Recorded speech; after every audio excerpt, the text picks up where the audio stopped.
Ako'y isinilang sa isang bayan ng Cotabato, kasing gulo ng tao, kasing gulo ng mundo.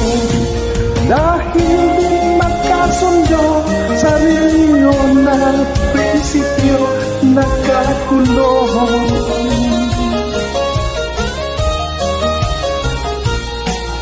Ang bayan ko sa Cotabato, kasing gulo ng isip ko. Di alam saan nanggaling, di alam saan patungo.